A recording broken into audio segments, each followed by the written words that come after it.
Isang mapagpalang umaga po sa bawat isa. Napakabuti po ng ating Diyos. Ang hina naman, mabuti pa ang Diyos. Amen. Lagi-lagi po. At lagi-lagi po ang Diyos ay mabuti. So tayo po'y mag-uumpisa na po. Bago po tayo mag-umpisa sa ating gawain, tayo po'y tumayo at manalangin po tayo upang gabayan po tayo ng ating Panginoon. Hallelujah.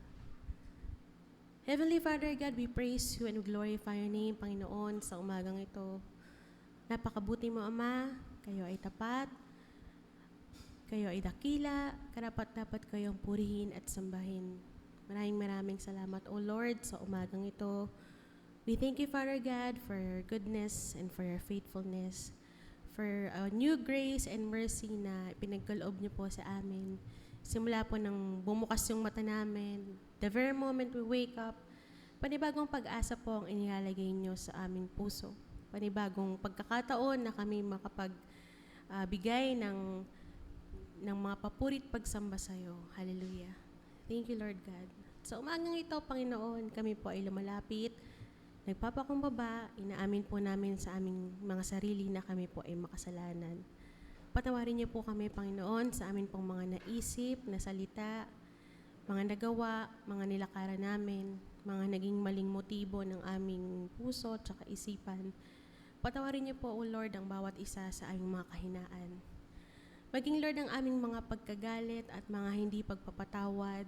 Forgive us, O God, na ang mga kasalanang ito ay mahugasan ng banal na dugo ni Jesus upang maging katanggap-tanggap kami at mainam sa paglapit namin sa iyo sa aming pagpurit pagsamba.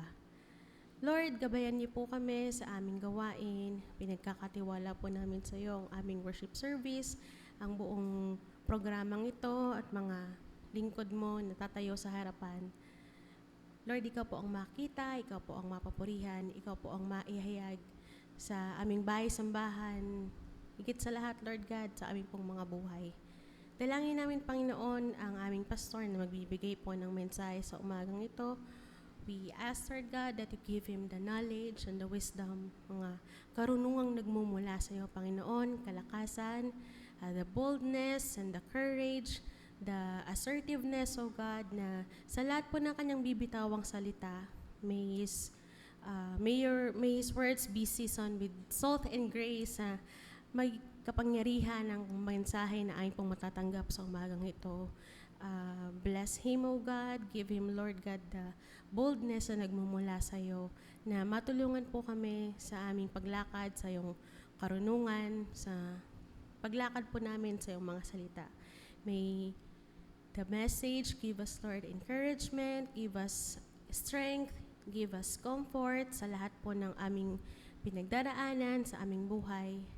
At Panginoon, sa lahat po ng naririto sa banal mong templo at sa mga darating pa, O Lord, dalangin namin, Panginoon, na sama-sama po kaming magpuri, sama-sama kaming magpasalamat sa iyo sa isang buong linggo na nagdaan, na kami po ay binless mo, na kami po ay hindi mo pinabayaan, na Lord, sa lahat ng aming mga pangangailangan, hindi po kayo nagkulang, Ama. Maraming salamat sa lahat ng mapagpapalang ito na iyong pinagkaloob.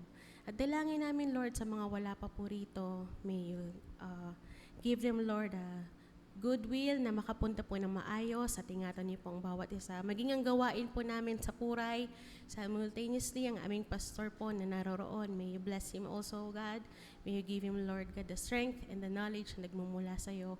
At kung paano niyo po sila iningatang umakyat, ngayon po ang pag-iingat mo mamaya po sa kanilang pagbalik.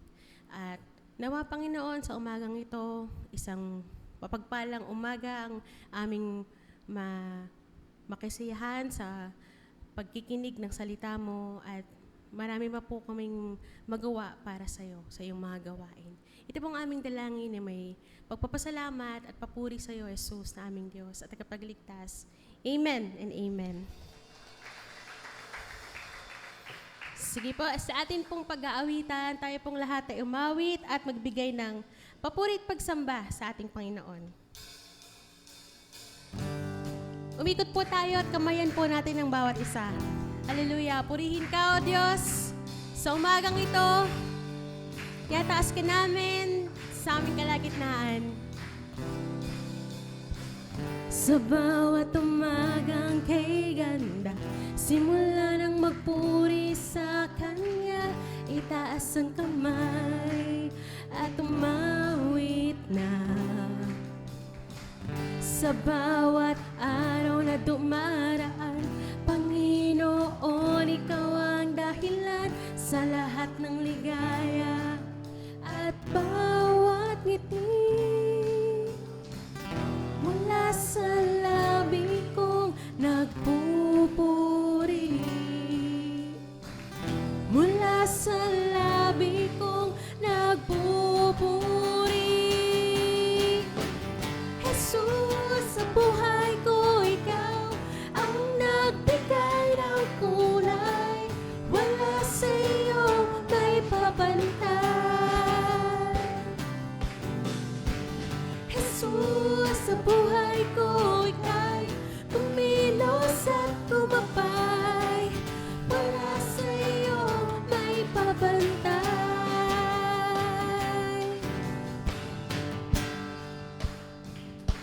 Purihin natin ating Panginoon sa umagang ito. Sa bawat umagang kay ganda, simula nang magpuri sa Kanya, itaas ang kamay at tumawit na.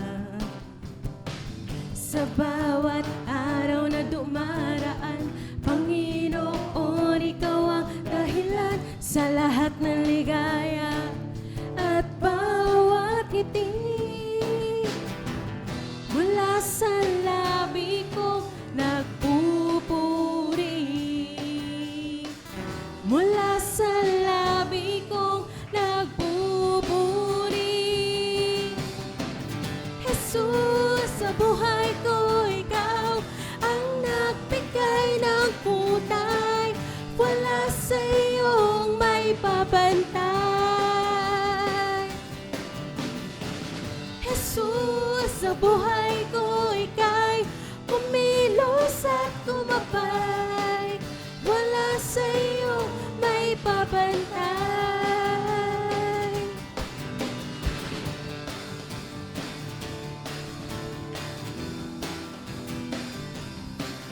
Maraming salamat, Panginoon, sa iyong kabutihan. Pinupuri ka namin at pinapasalamatan. Salamat, salamat sa iyong ginawa. Salamat sa iyong ginawa. Salamat, salamat sa iyong ginawa. Salamat sa iyong ginawa.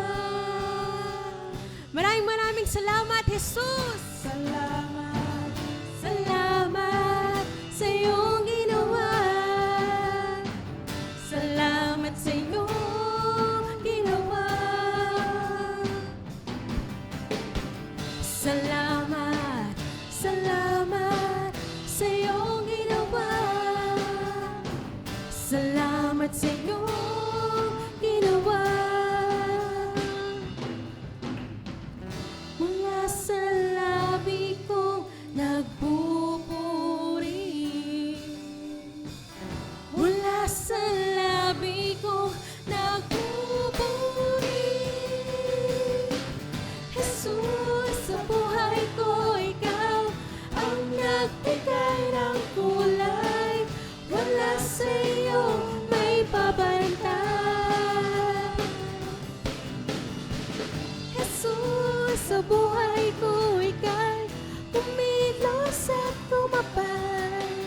Wala sa iyo may pabantay. Jesus, sa buhay ko, Ikaw ang nagbigay ng kulay. Wala sa iyo may pabantay. Jesus, sa buhay ko, Ika'y kumilos at tumapay. Wala sa iyo may pabantay.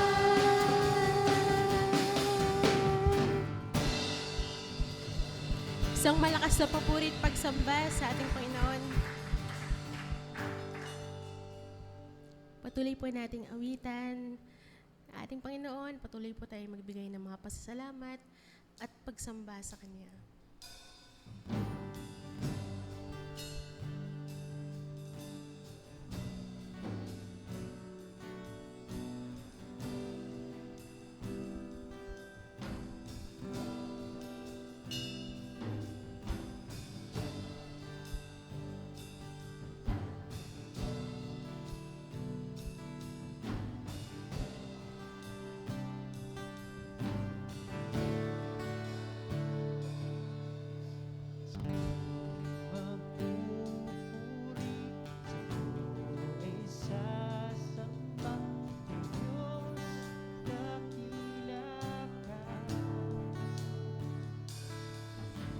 Sa'yo ay aawit, sa'yo ay sasayaw, pagkat mahal kita.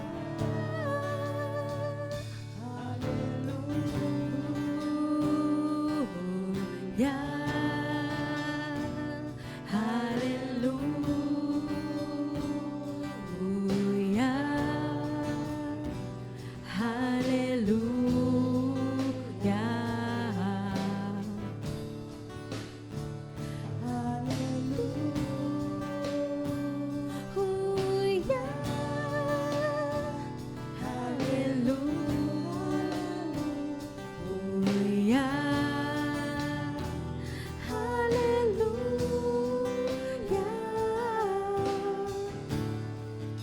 purihin ka.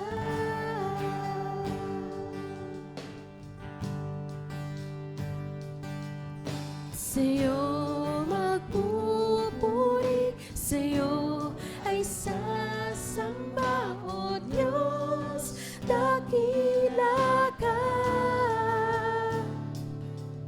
Sa'yo ay aawit, sa'yo ay sasayaw, mahal kita. Purihin ka, Panginoon.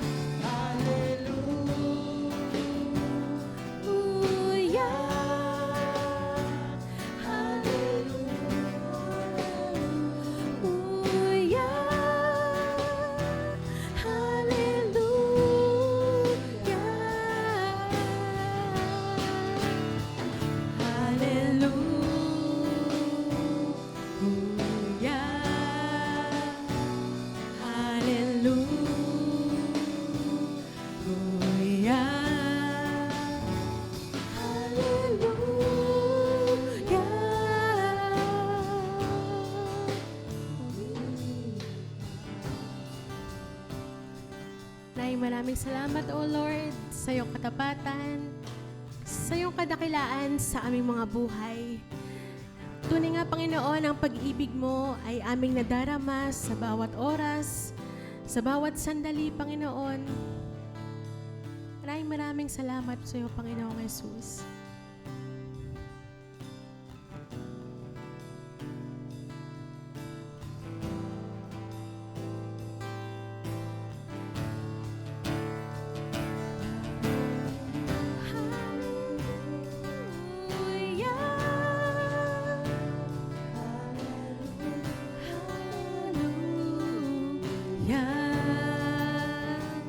Hallelujah.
purihin ka.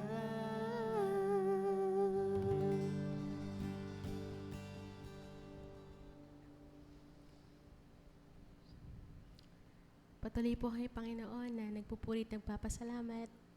Kaya taas po namin kayo, O Lord, sa aming kalagitnaan.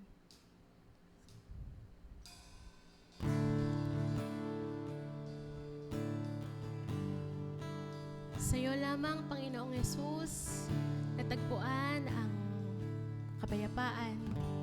Sa piling mo, Yesus, naroroon ang kagalakan. Sa pangalan mo, Jesus, naroon ang kagalingan. Hallelujah.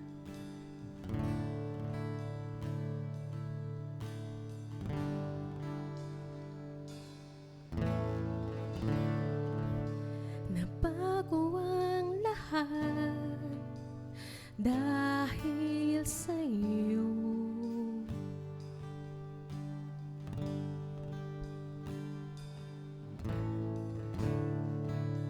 Inalay mong lahat sa Kalbaryo.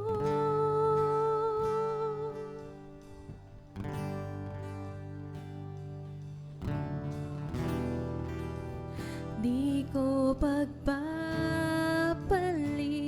ang pag-ibig mo.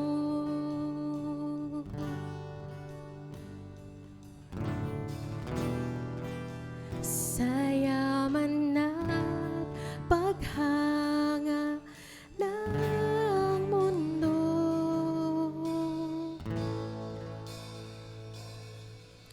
ikaw ang minamahal ko. Walang hihigit pa sa'yo. Ikaw ang hinahanap ko.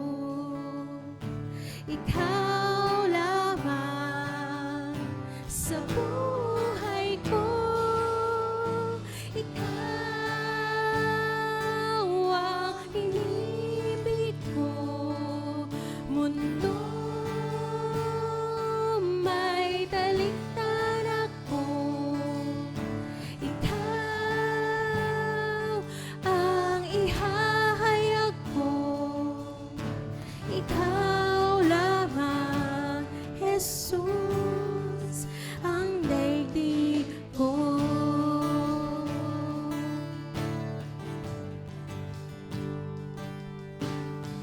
Purihin po natin ating Panginoon sa umagang ito. Nabago ang lahat dahil sa iyo.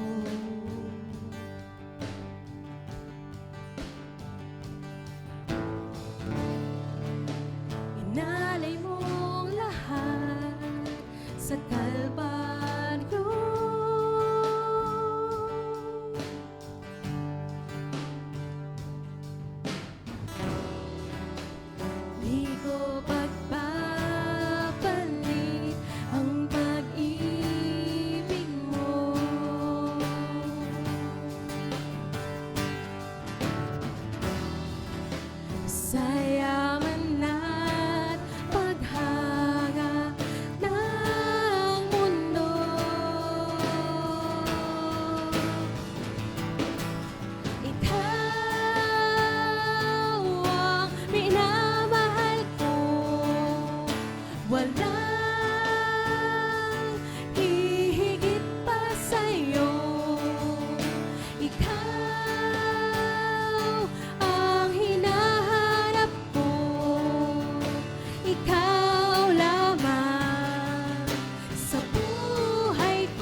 Napakabuti mo, Ama.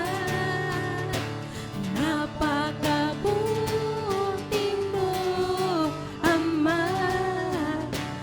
Napakabuti mo, Ama, sa buhay ko. Napakabuti mo.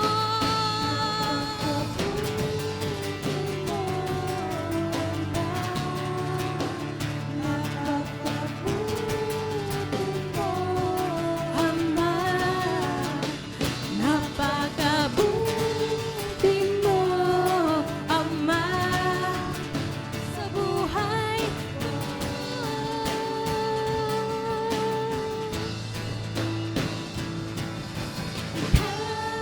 Ikaw ang minamahal ko, walang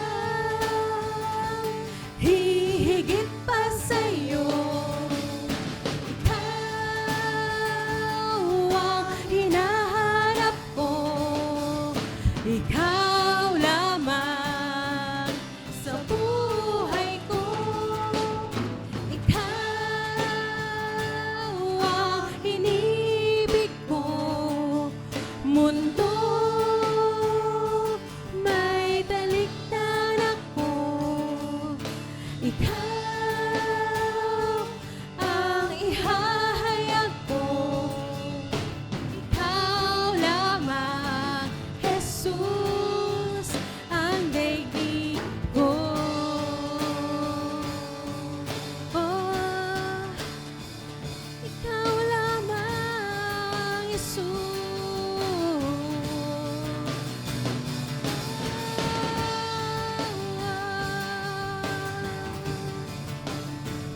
Ikaw lamang.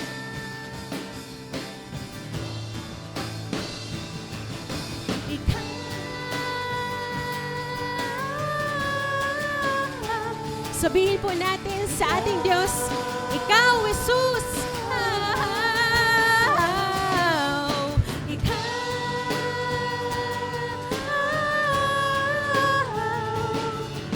Ikaw lamang, Jesus, sa buhay ko.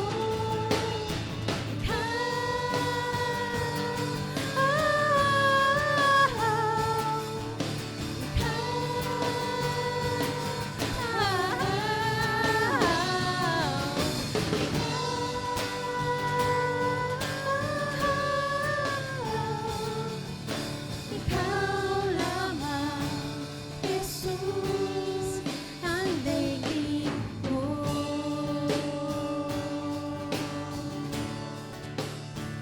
Napakabuti mo, O Diyos.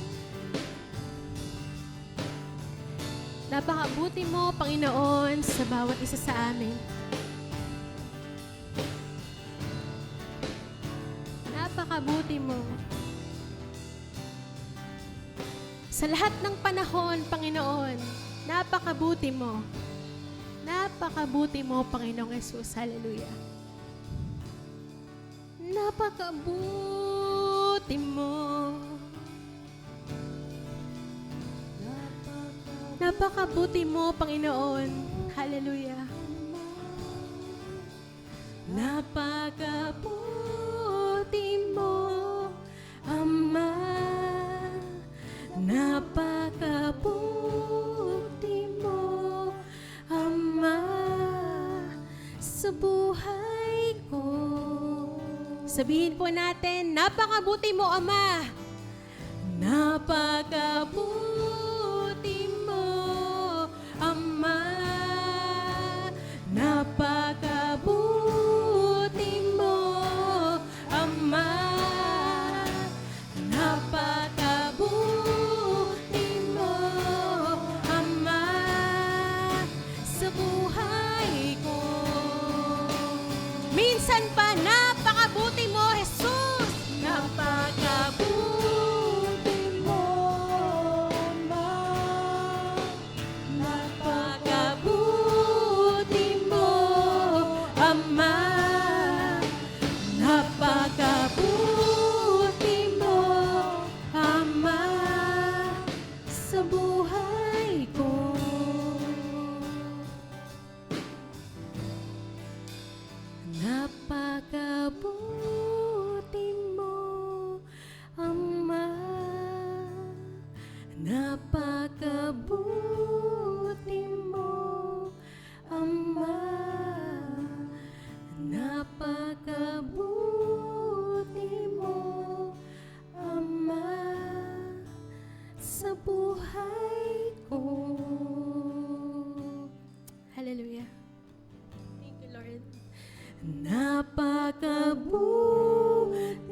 may this be your prayer of thanks, your prayer of praises to our Lord Jesus, who has always been good sa buhay mo, who has always been faithful sa lahat ng nangyayari sa buhay mo. Sa buhay ko,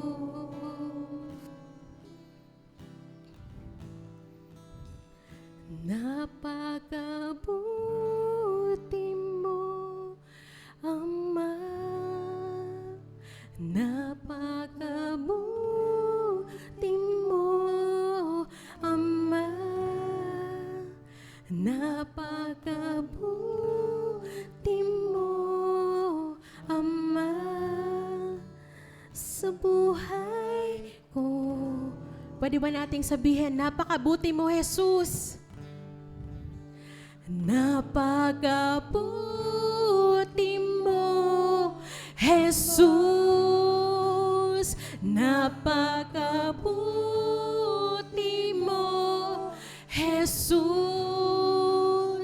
Napakabuti mo, Jesus, sa buhay ko.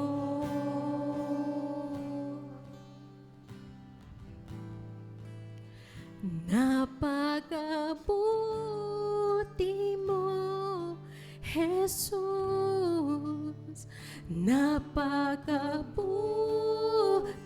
mo, Jesus. Napakabuti mo, Jesus, sa buhay ko. Thank you, Lord. Maraming salamat, Panginoon, sa iyong kabutihan, sa iyong katapatan sa bawat isa. Thank you, Jesus. Sa iyo po lahat ng papurit pagsamba sa pangalan ni Jesus, na aming Diyos at tagapagligtas. Amen and amen.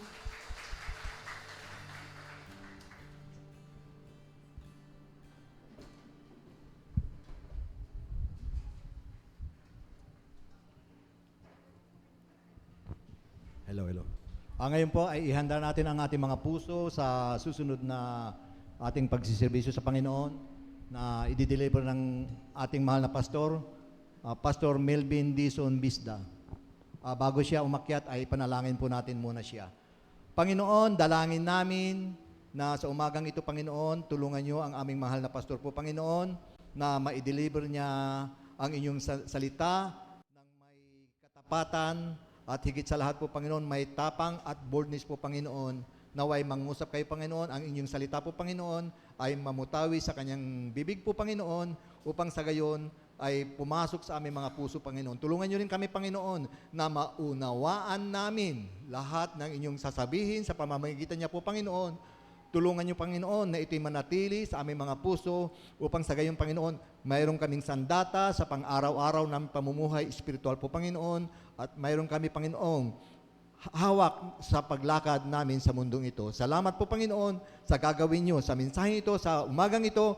Naway pagpalain niyo ang aming pastor, pagpalain niyo kami lahat na maunawaan namin lahat ng ang ibig niyo sabihin sa umagang ito. In Jesus' name we pray. Amen.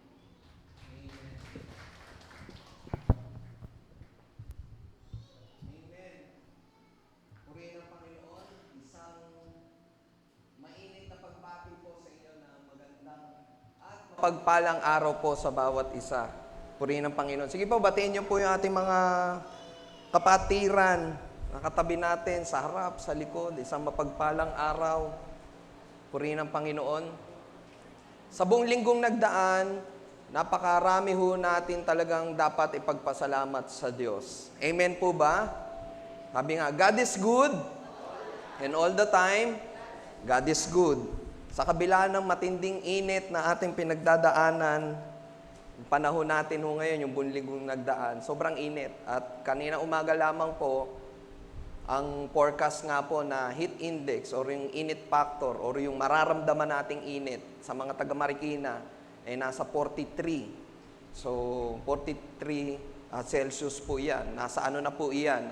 Sabi nga, extreme heat na po iyan. Pero purihin ng Panginoon kasi habang papunta po tayo dito, sa simbahan, siguro na-notice nyo rin po, makulimlim po eh. At loobin ni Lord, ating ipanalangin na loobin ni Lord sa ating pag-uwi, pagdating natin sa ating tahanan, at sa ating mga pupuntahan, ibuhos ang ulan. Amen po ba?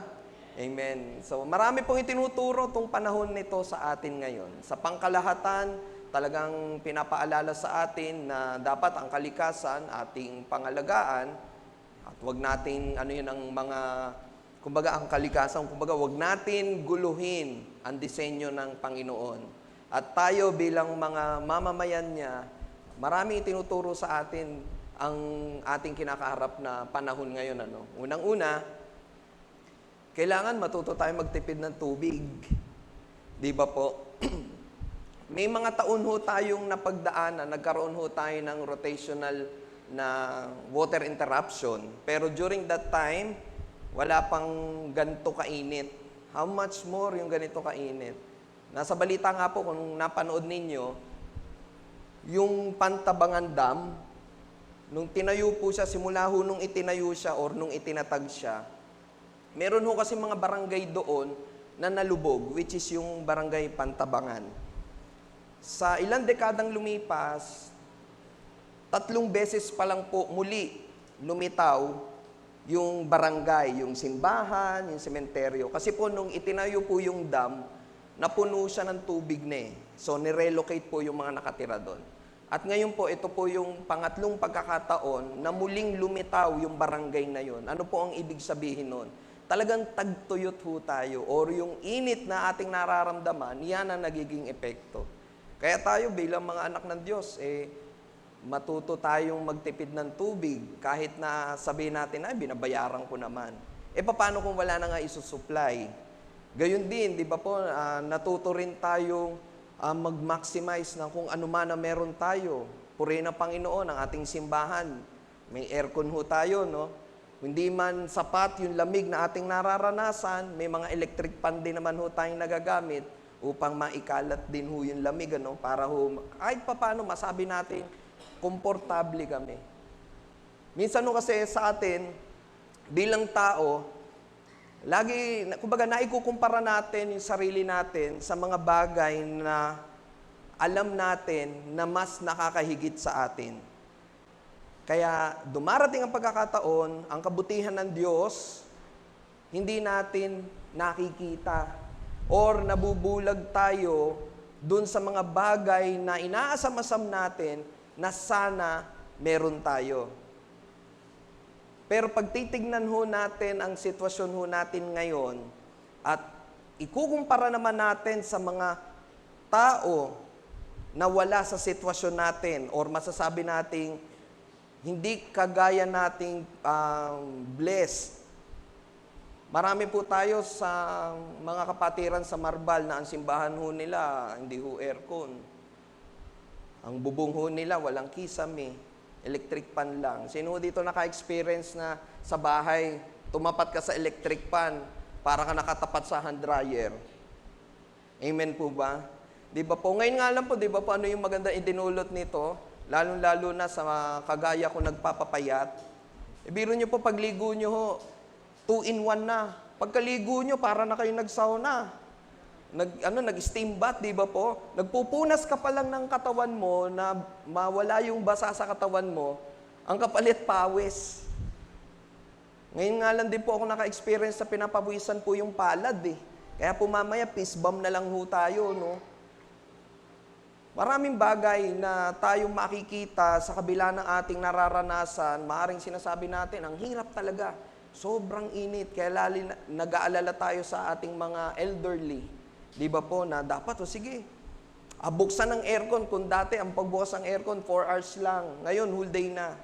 Kasi mahirap eh. Sabi nga ni Sister Jing, okay na yan, Dad. At least, isang initan na lang ng ulo pag dumating yung bill.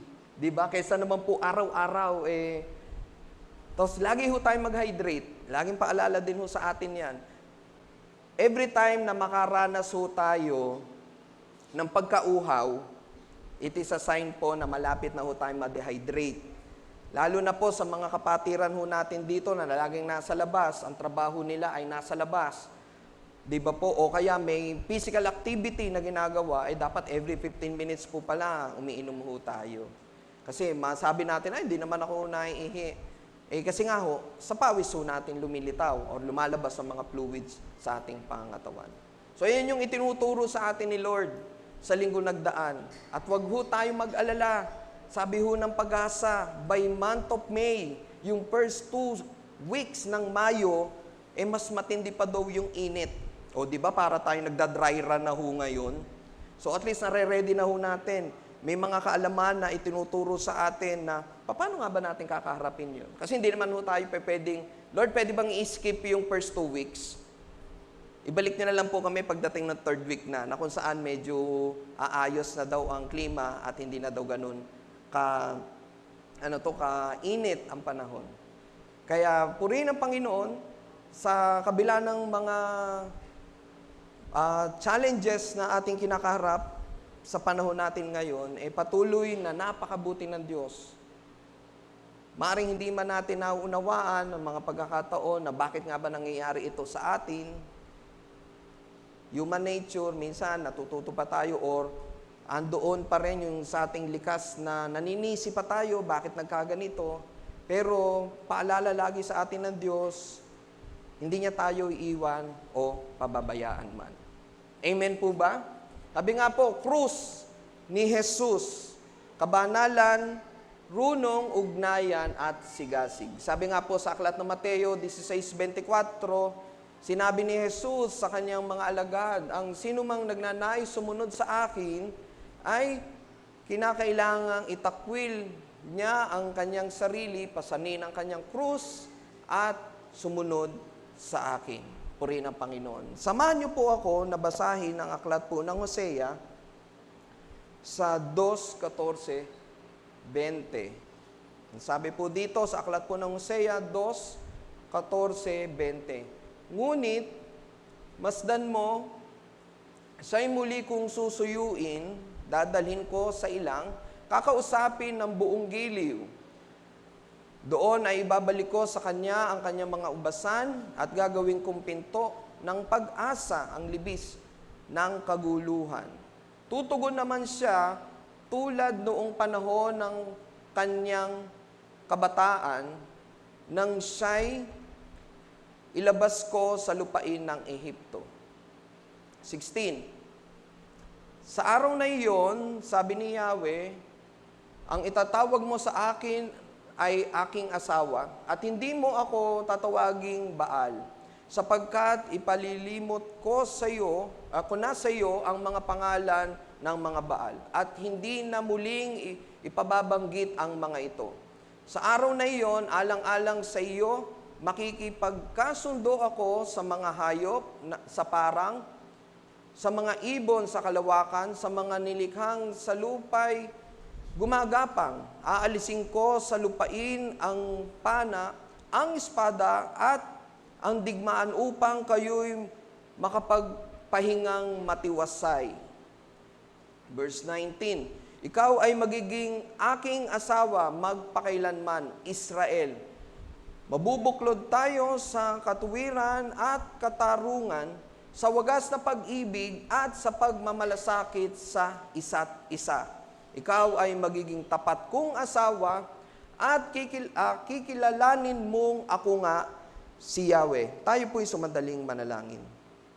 Hallelujah, Lord. Diyos, sa mga pangyarihan sa lahat, kami po'y nagpupuri at nagpapasalamat, Panginoon, sa pagbasa ng iyong salita. Maraming salamat, Panginoon, sa pribileyo at kalayaan na patuloy na aming natatamasa na makapag-aral ng iyong mga salita, mapakinggan at mabasa ito. Panalangin po namin, Panginoon, na malayang kumilos ang banal na Espiritu sa aming kalagitnaan at patuloy na bigyan kami ng karunungan at katalinuhan upang maunawaan namin ang nilalaman ng mensaheng ito. Maging ang inyong lingkod, Panginoon, sa inyo lamang po ako dumidepende at humingi ng karunungan, katalinuhan at katapangan upang maihayag ko ang mga salitang ito nang naayon sa iyong kalooban at katuruan ng may pag-ibig. Ito po ang aming panalangin na may pasalamat sa tayong pangalan ni Jesus. Ang lahat po ay magsabi ng Amen and Amen. Sige po, palakpakan po natin ng ating Diyos. At ngayong umaga, ang ating tema po ng mensahe ng ating Panginoon, ang hindi maarok na pag-ibig ng Diyos. Ang hindi maarok na pag-ibig ng Diyos. Ang Diyos ay pareho kahapon, ngayon, at bukas. Pero pag nabasa ho natin ang lumang tipan, makikita ho natin dito na ang Diyos ay galit. Galit ngunit mapagmahal. At pagdating naman po sa bagong tipan, andoon ang kabutihan ng Panginoon. Ang katotohanan ay hindi nagbago ang Panginoon mula sa walang hanggan hanggang sa walang hanggan. Parang kanta lang po, no? Sabi nga po sa Malakias 3:6, ako si Yahweh, hindi pa kayo lubusang nalilipol sapagkat hindi ako nagbabago sa aking pangako. Note po, no? Hindi ako nagbabago sa aking pangako at kailanman hindi magbabago ang Diyos sa kanyang mga pangako. Nagbabago lang naman ng pangako, tayo po, di ba? Sabi nga, may kasabihan, mag-eleksyon na naman, marami na naman tayong mga pangakong maririnig. Sabi nga nung iba, pag hindi daw natupad, nagagalit tayo. So, sabi nung iba naman, yun na nga, pinangakuan na nga kayo, gusto nyo pa tuparin. Di ba po?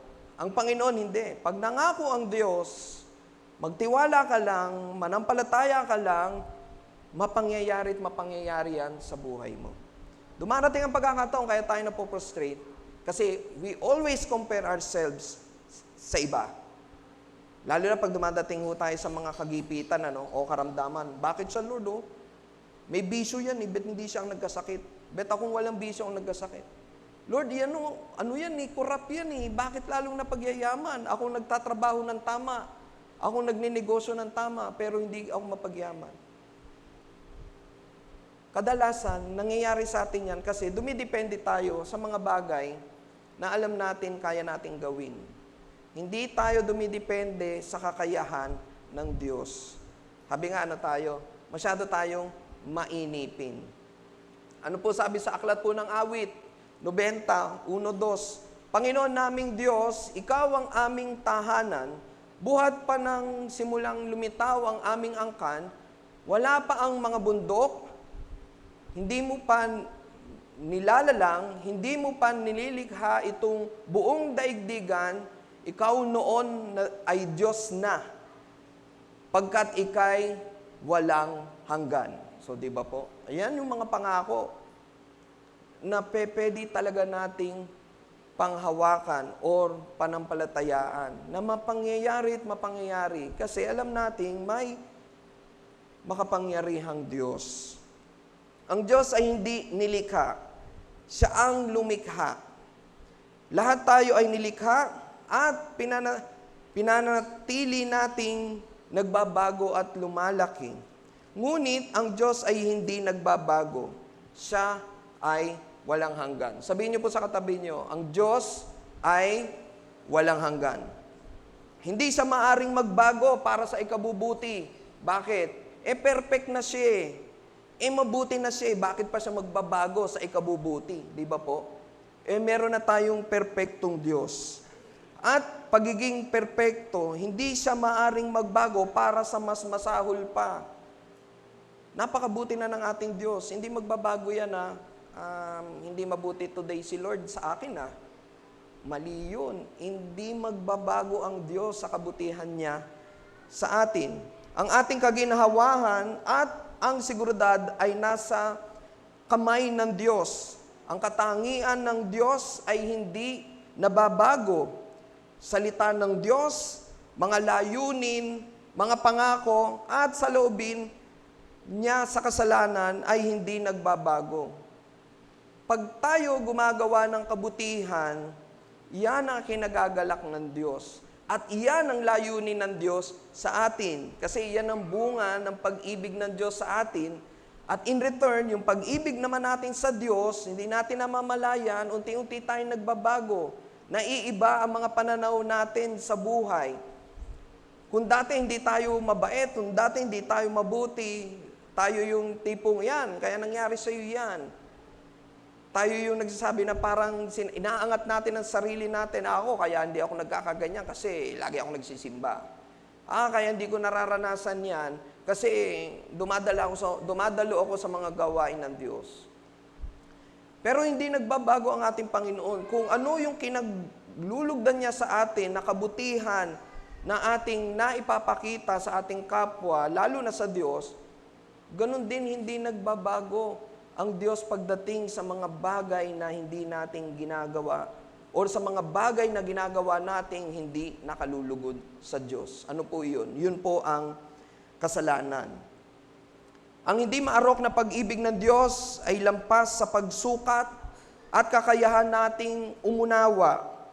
Nananalangin si Apostol Pablo na maging tayo ay kayang unawain at lubos na maunawaan ang lapad, ang haba, ang taas at ang lalim. At upang makilala natin ang pag-ibig ng ating Panginoong Jesus. Kaya po sabi sa aklat po ng Efeso 3:18, upang inyong lubusang maunawaan, kasama ng mga hinirang ng Diyos, kung gaano kalawak, kahaba, kataas, at kalalim ang kanyang pag-ibig sa atin. Kahit ho gamitan ho ng siyensya, hindi ho natin talaga masusukat. Kahit binanggit ho dyan kung gaano kalawak, kung gaano kahaba, kung gaano kataas, o gaano kalalim, hindi ho talaga na maaarok ng ating kaunawaan o pag-iisip ang pag-ibig ng Diyos. Kaya nga di ba po, tayo, dumarating sa ating buhay na maiiyak ka na lang sa kabutihan ng Diyos. Bakit? Kasi guilty. Guilty ka na, alam mo na hindi mo deserve yung blessing na yan. Pero sa kabila ng lahat, ibinigay sa iyo ni Lord. Ang pinakamahalagang katotohanan na natutunan natin ay mahal tayo ng Diyos. Madalas, hindi natin kaya unawain ang pag-ibig na iyon. Iniibig ng Diyos ang kanyang mga tao ng walang hanggang pag-ibig. Sabi nga, timeless. Kumbaga sa restaurant, pag umorder ka, bottomless. Di ba po kaya, unli. Di ba? Yan yung mga term ngayon. So, ganun ang pag-ibig ng Diyos sa atin. Bago tayo isinilang, ang pag-ibig na yon ay ginawang magagamit para sa atin. Jeremias 31:2-3. Ang sabi pa ni Yahweh, ang mga taong nakaligtas sa digmaan ay nakatagpo naman ng awa sa ilang. Nang ang Israel ay naghahanap ng kapahingahan, napakita ako sa kanila mula sa malayo. Sa simula pa inibig ko na sila, kaya patuloy akong magiging tapat sa kanila. Bakit patuloy na magiging tapat ang Diyos sa atin? Kasi nga, iniibig niya tayo. Nais ng Diyos na malinaw nating mahawakan at maunawaan ang pag-ibig na ito. Pero minsan naiisip natin na hindi tayo kayang mahalin ng Diyos. Yung pag-iisip na yan ang panlilinlang ng dyablo sa atin. Nako, yan ka na naman. Kaya ka magsisimba kasi may kailangan ka.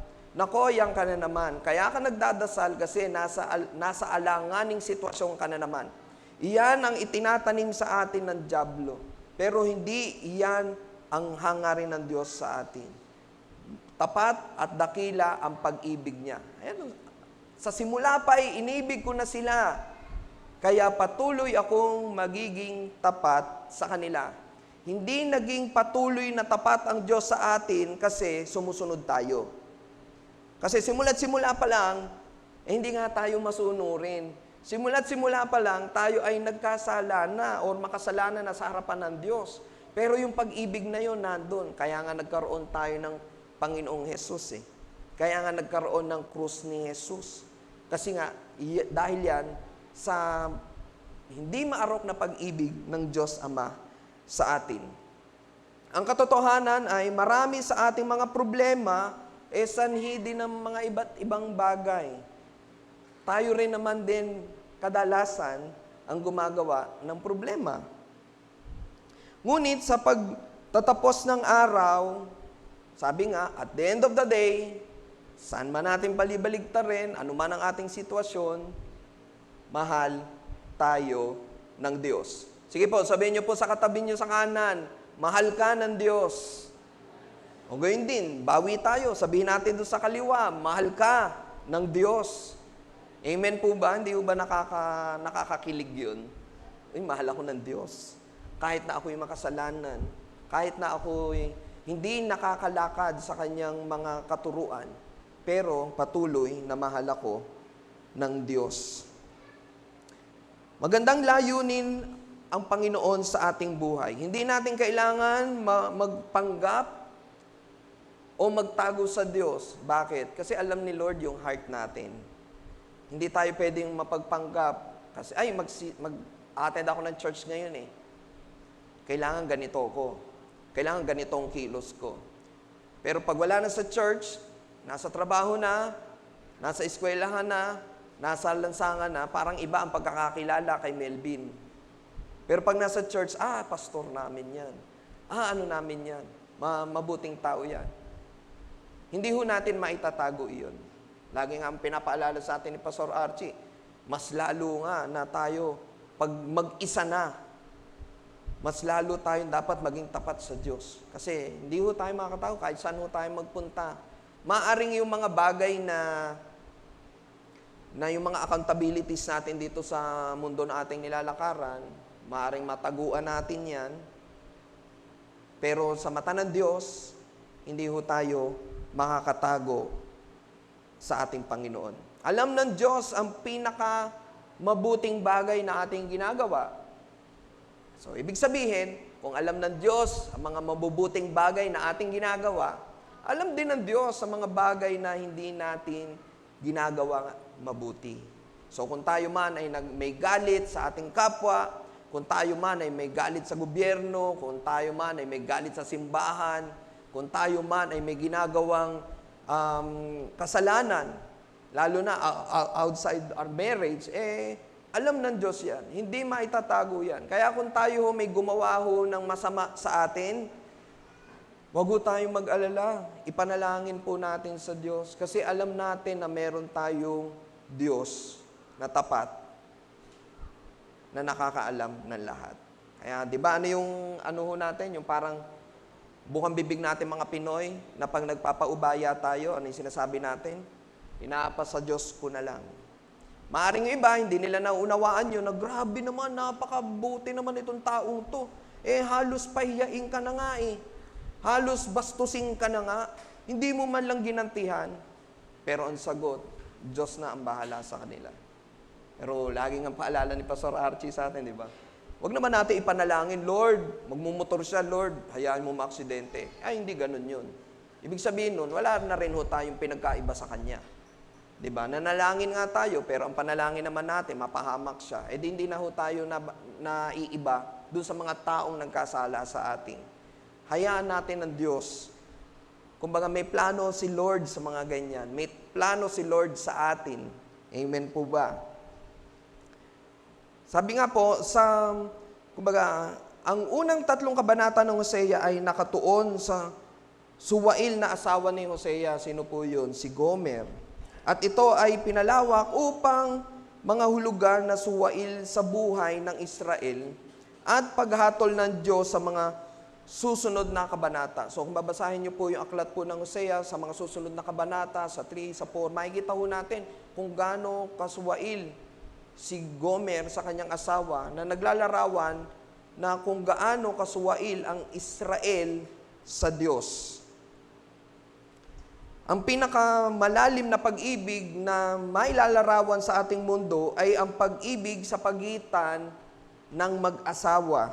Kung saan may mga inaasahan na loyalty, di ba po pag tayo po, natatandaan ko po nung kami po ay kinasal, di ba po itatanong doon kung tinatanggap mo ba si ganito o ikaw lalaki, tinatanggap mo ba si ganito? Ay opo, tinatanggap ko po. Package deal kasama pati biyanan.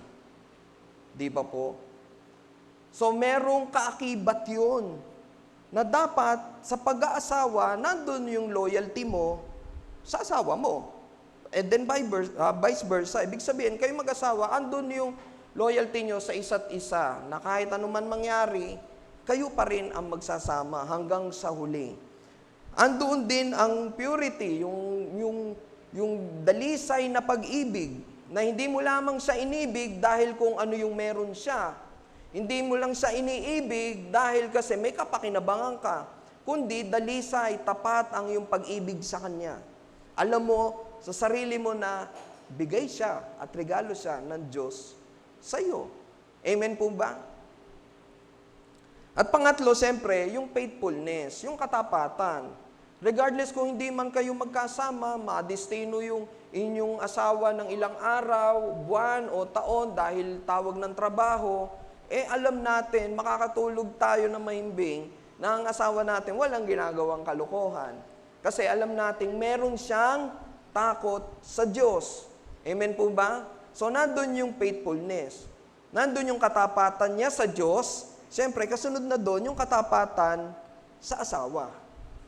Amen po ba? Mga kalalakihan talagang napapaganon. Amen. Amen ba, mga kalalakihan? Parang sa ilong lumabas, ah. Di ba? Lahat po ng mga kalalakihan dito, tapat. Amen? Amen. Sa habagan ng Diyos. Nagiging tapat po tayo. Kasi alam natin na iniibig tayo ng Diyos. Yung mga misis natin, iniibig din ni Lord yan. Kaya gano'n lang din ang pag-ibig nila sa atin. Di ba, Mami? Yun, amen. Purihin ng Panginoon. Ang pinakamalalim na pag-ibig ay mailalarawan sa pag-aasawa. Kaya nga tawag sa atin, di ba po, Bride of Christ. Inilalarawan ng Biblia ang idolatry bilang spiritual na pangangalunya. So, nung panahon po ng lumang tipan, ang idolatry po, yung paggawa ng Diyos-Diyosan at pagsamba sa Diyos-Diyosan, sa spiritual na pamumuhay po natin, iyan po ay pangangalunya or pakikiapid. Kumbaga, tayo ay pinag-asawa na sa ating Panginoon eh. Gaya po ng mensahe kaninang umaga sa ating prayer meeting, di ba po, sinasabi doon na ang pagkakasala hindi lang naman dito sa ating pisikal o sa mag-asawa o sa magkasintahan o sa pamilya, hindi lamang dyan na nangyayari yung nakikiapid ka. Kundi sa spiritual na buhay, yung mga bagay na nagiging Diyos-Diyosan sa atin, yung mga bagay na kumukuha ng atensyon at oras natin labas sa Diyos, yan ay isang form na ng Diyos-Diyosan. Kung nauubos ang oras natin sa pag-social media, iyan ay nagiging Diyos-Diyosan sa atin. Kung nauubos ang oras natin sa pagbabarkada o kung anumang kinahihiligan natin ng mga sports, yan ang nagiging Diyos-Diyosan sa atin. At ang numerong nagiging Diyos-Diyosan pa nga sa atin, di ba po yung salapi? Instead na maggamit natin ng tama, pero iyon ang nagiging Diyos-Diyosan natin. Na tipong sabi nga, dati hindi kumikita, ngayon kumikita na, pero ang hangad naman, tripling kita. Pero pag isipin mo, dati nga saktuhan lang kami. Tatandaan ko po, nung ako'y bata pa, wala naman din ho kaming aircon. So pag mainit, sando ka lang. Tapos sabi nga, pagka hindi ka pa malinis sa katawan mo, di ba po, sino dito ang nakaranas nung bata pa kayo, may bungang araw? Di ba po, pag pinagpawisan kayo, tapos may bungang araw ka, siguro lahat na lang ng kanto ng pader ninyo na ikahig nyo na yung likod nyo sa sobrang kate. Amen po ba? Ako naiinggit pa nga ako noon kasi lahat ng kalaro ko, ba't ganyan yung mga likod nyo? Bungang araw daw. Pagalitan ako ni Mima, nagbibilad ako sa araw. Bakit daw ako nagbibilad? Sabi ko, gusto ko magkaroon ng bungang araw. So alam niyo na kung ba't ganito kulay ko. Pero hindi ho nagbunga eh. Iba ho yung bunga. Yung kulay ang naging bunga. So purihin ng Panginoon. Balik po tayo. Sabi nga po dito, ang mga Israelita ay tumalikod sa Diyos. Sumasamba sa mga Diyos-Diyosan sa kanilang mga puso. Tayo po, pagka binuksan kaya ni Lord ang puso natin, ano kaya ang laman ng puso natin? Ang laman ba ng puso natin, tayo ay mapagmahal sa kapwa, kung paano ba tayo minamahal ng Diyos? Ang laman ba ng puso natin ay mapagpatawad kung paano tayo pinatawad ng Diyos sa pamagitan ng ating Panginoong Hesus? O ang laman ng ating puso ngayong oras na to ay ano kaya kakainin bukas? Ano kaya mananangalian namin at tanghalian namin? O kaya paano kaya ako kikita ng malaki? Ay paano kaya ako mapopromote? Paano kaya lalaki yung negosyo ko? Paano ba ako makaka-shortcut para mabilis na maasikaso yung permit? Yun ba ang laman ng ating puso? Sa malaking pagkabigo na ito, ipinakita ng Diyos ang kanyang hindi maarok na pag-ibig para sa kanyang mga tao. Kapag sinisiyasat po natin at ngayong umaga ating titignan at sisiyasatin ang hindi maarok na pag-ibig ng Diyos, mabibigyan tayo ng karunungan na ito ay una, hindi tayo karapat-dapat para dito. Hindi tayo deserve or hindi natin deserve ang pag-ibig ng Diyos. Sabihin po natin, hindi karapat-dapat. Kasi kung gagawa ho ng pamantayan, talagang hindi ho tayo makakasunod sa pamantayan ng Diyos para tayo ay magkaroon ng buhay na walang hanggan. Kaya nga gano'n yung nalaman ng pag-ibig ng Diyos sa atin, di ba po? Binigay niya yung kanyang bugtong na anak na si Jesus upang tayo ay maligtas, muli magkaroon ng magandang ugnayan sa ating Diyos Ama. Sabi po sa Hosea 1:2, ang aklat na ito ay naglalaman ng mga pahayag ni Yahweh kay Hosea, anak ni Beri. Si Yahweh ay nagpapahayag sa kanya noong panahon ng paghahari sa Juda ni Uzias, Jotam, Ahaz, at Hezekias. Si Jeroboam na anak ni Jehoas ang hari noon ng Israel. Nang unang mangusap si Yahweh sa Israel sa pamagitan ni Hosea, sinabi niya, mag-asawa ka ng isang babaeng nakikipagtalik sa iba-ibang mga lalaki. Magkakaroon ka ng mga anak sa kanya, sapagkat katulad din ng babaeng iyan, ang mga tao sa lupaing ito ay nagtaksil sa akin. Kung sa pagkakataon, sa mga kalalakihan dito, siguro kunyari po, binata ho tayo ngayon, mangusap si Lord at sabihin sa atin, napuntahan mo itong babaeng ito na nakikipagtali kung kani-kaninong lalaki at siya ang pakasalan mo. Ano kaya magiging reaksyon natin dito? Siguro sabihin natin, Lord, pinaprank mo ako, O Lord, parang sobra naman yun, Lord. Or parang grabe ka naman sa akin. Itinatag ng Hosea 1 hanggang 2, ang konteksto, si Hosea na kung saan ang ibig sabihin ng kanyang pangalan ay kaligtasan, ay itinakda bilang isang propeta na nakatutok sa Northern Kingdom.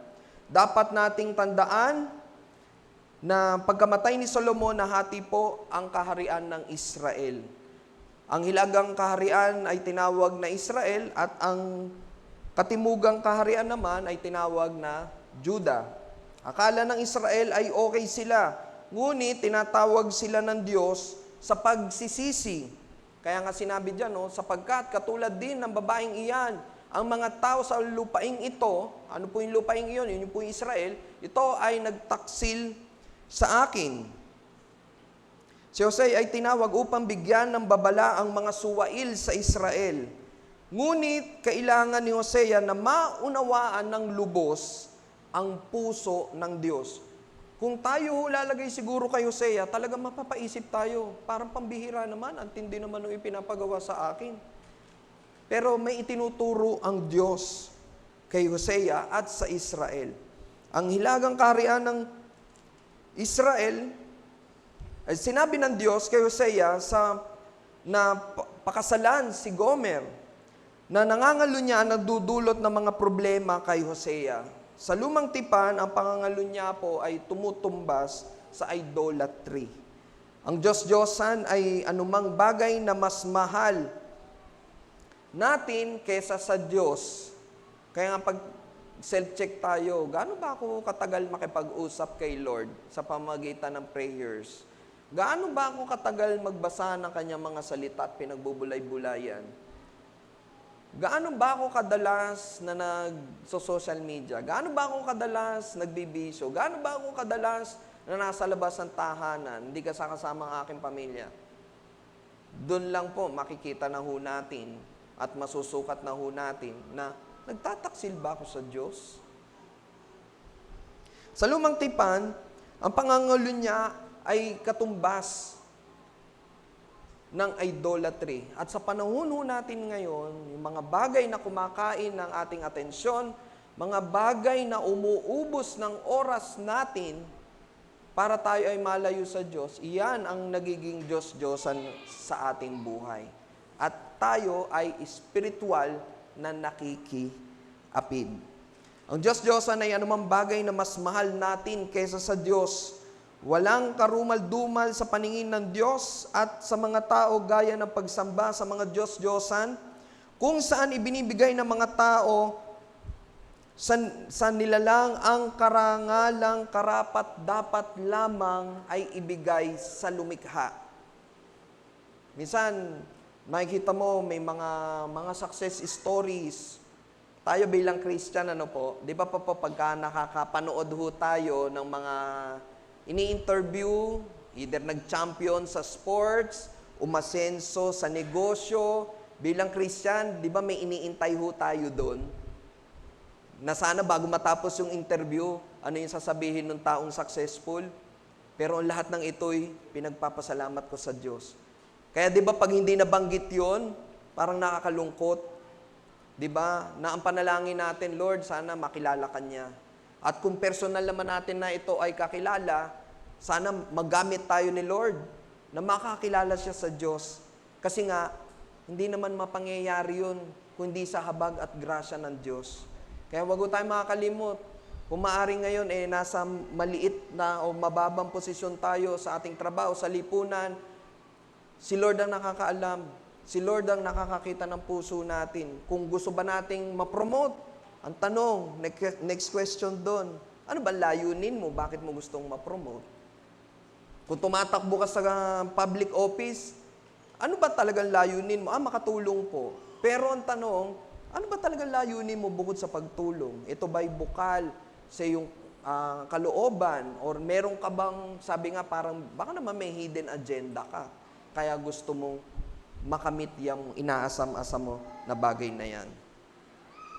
Sabi po sa 2 Korinto 11:2-3, nag-aalala ako sa inyo tulad ng pag-aalala ng Diyos. Ang katulad ninyo ay isang malinis na dalagang ipinakipagtipan ko sa isang lalaki. Walang ibang kundi ang ating Panginoong Hesukristo. Ngunit nag-aalala akong baka malason ang inyong isipan at mailayo kayo sa tapat na dalisay na pananampalataya kay Kristo, tulad ni Eva na nininlang ng ahas. Ginamit po ang salitang ito sa 2 Korinto 11:2-3, ang kasal upang ilarawan ang pag-ibig ng Diyos sa atin. Kapag pinili natin ang mundo kesa sa Diyos, tayo ay gumagawa ng espiritual na pakikiapid.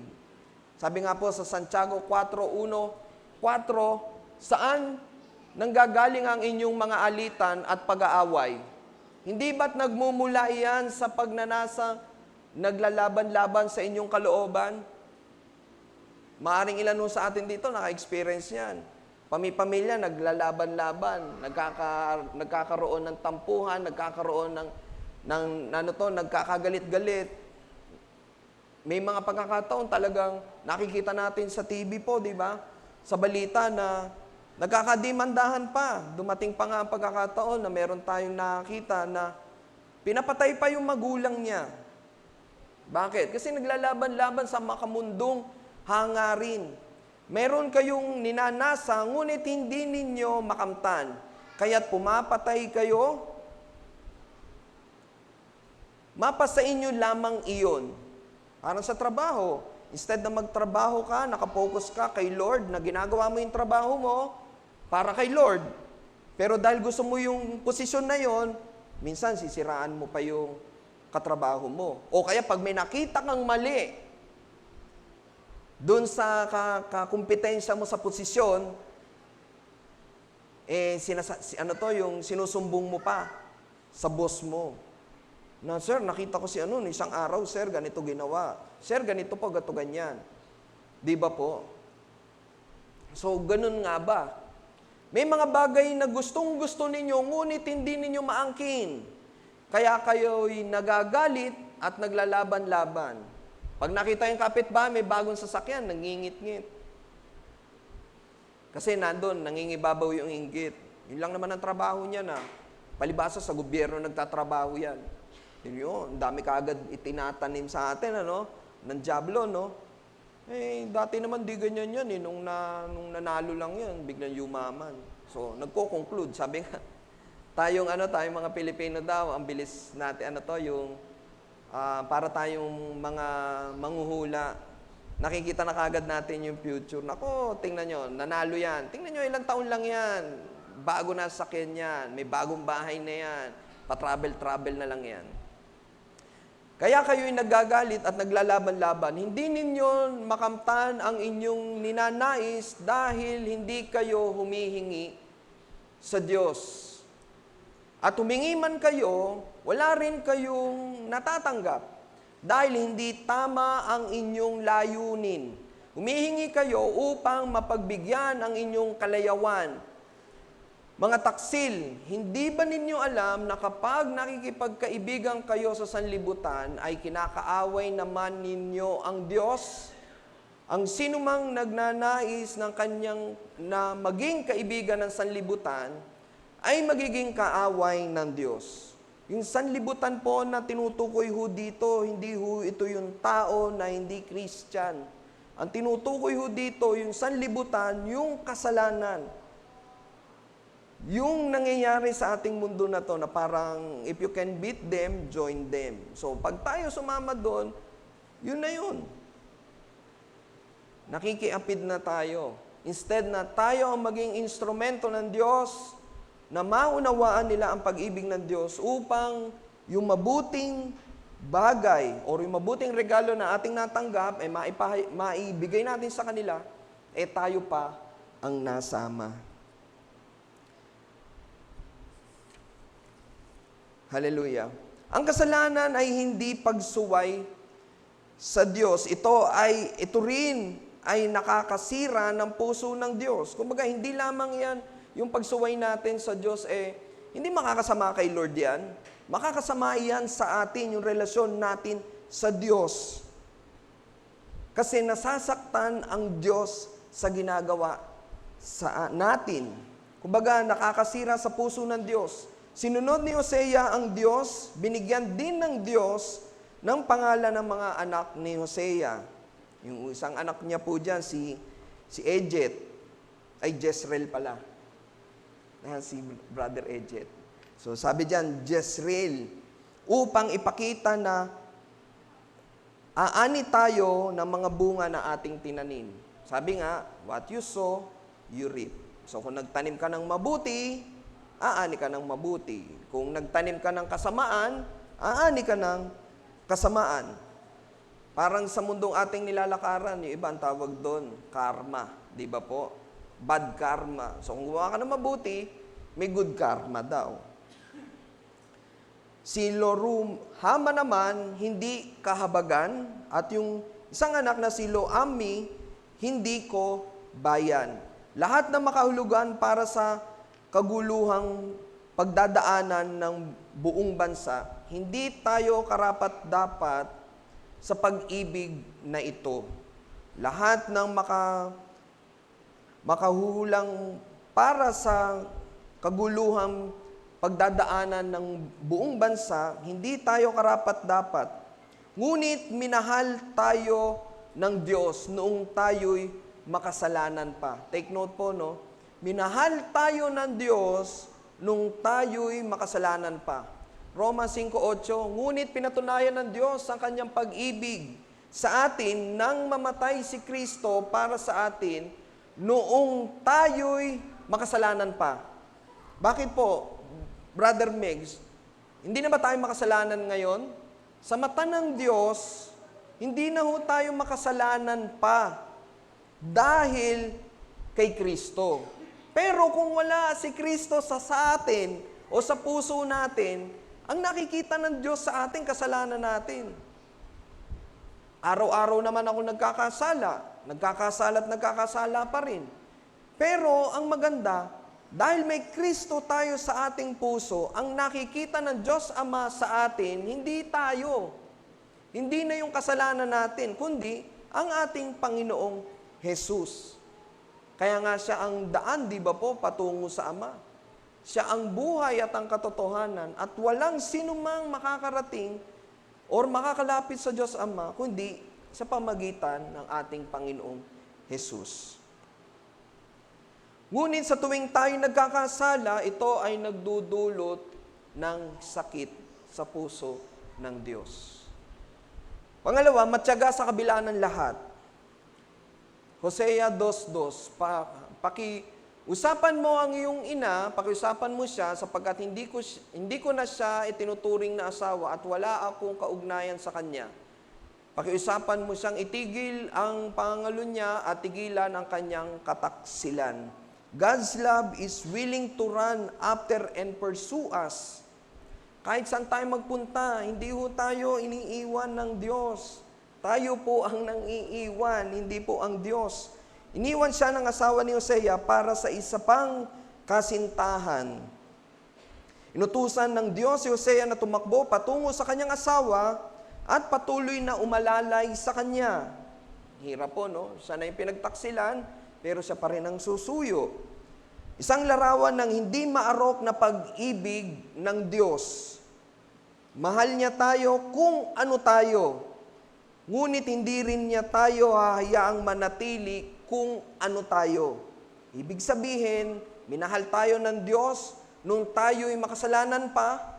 Minahal tayo ng Diyos kung ano tayo noon at hindi titigil ang Diyos na tayo ay manatili doon. Saan? Sa makasalanang pamumuhay.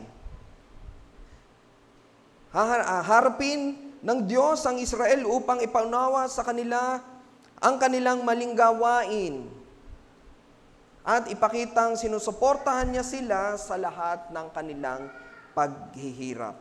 Kapag tayo ay tumakas mula sa Diyos, ang kanyang banal at dalisay na pag-ibig ay umahabol para sa atin at aakayin tayo sa kanyang sakatapatan. Isang magandang pangako na kung saan ating nabasa,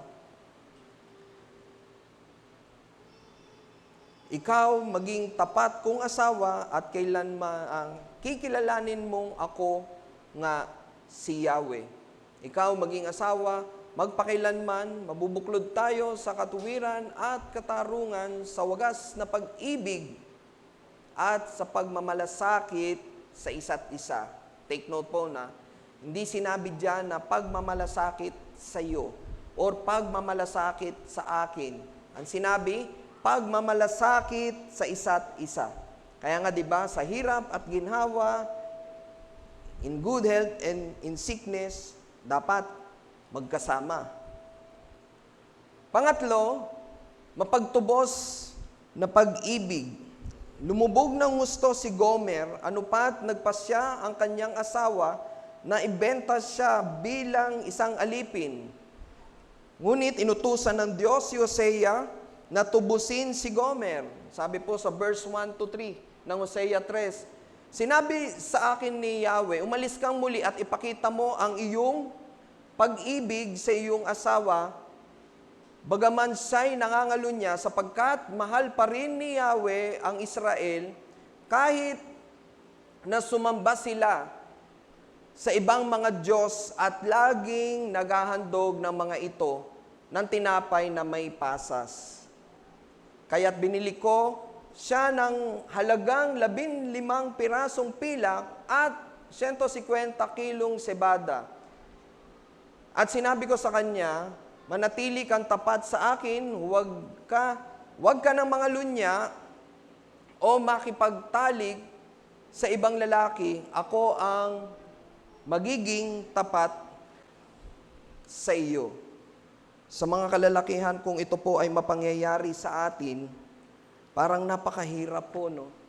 Parang ikaw na ang ginawa ng kawalangyaan ng iyong misis, or hindi siya naging tapat sa iyo, naging taksil siya, pero ang inuutos ng Diyos, suyuin mo ang iyong asawa at muli bilin mo siya, parang kumbaga babawiin mo. Pinapakita sa atin dito na nabili siya ni Hosea, tinanggap niya siya bilang asawa at muling inalagaan. Parang tayo po'y dating makasalanan at maaring ilan sa atin dito kahit na nakakilala na tayo sa Diyos, dumating muli ang pagkakataon na tayo'y lumayo sa Kanya. Pero dinala ulit tayo ng Diyos, nanumbalik tayo at inalagaan niya tayo. Ang pag-ibig na ito ay tumutubos kahit nasa pangangalo niya ni Gomer. Tinubos siya ni Hosea kahit sa pinakamababang punto ng kanyang buhay. Kaya nga 'di ba po yung mga lumalayo, pag naunawaan nila na grabe ang pag-ibig niya sa akin, 'di ba may guilty feeling, parang hindi ako karapat-dapat sa pag-ibig mo.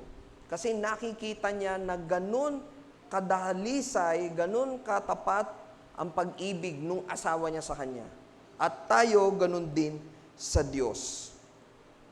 Kahit sa pinakamababang punto na ating buhay, ang Diyos ay umaabot at nag-aalok ng kanyang biyaya upang baguhin at tubusin tayo.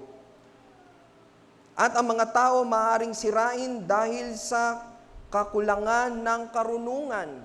Sabi po diyan sa Hosea 4:6, nalipo ang aking bayan dahil sa kamangmangan, sapagkat itinakwil ninyo ang karunungan. Kailangan nating malaman kung ano ang nakalulugod sa Kanya, ang Kanyang gabay na mga prinsipyo. Para manatili tayong tapat sa Kanya, kailangan nating basahin at alamin ang Kanyang salita.